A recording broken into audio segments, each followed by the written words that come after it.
I think when you come to Jamaica, you have to get to know the locals. We have the ginger lilies, the heliconias, monstera leaves. We also have some torches, we have anthoriums. We have so many beautiful flowers. It brings out my creative side.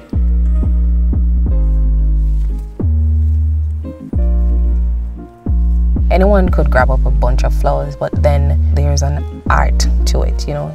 It takes time. I think people come to Jamaica to get married because of the vibe that is here, because of the people, because of the love they feel, because of the beauty. And I'm proud to be a part of that, you know, because it's a reflection on me.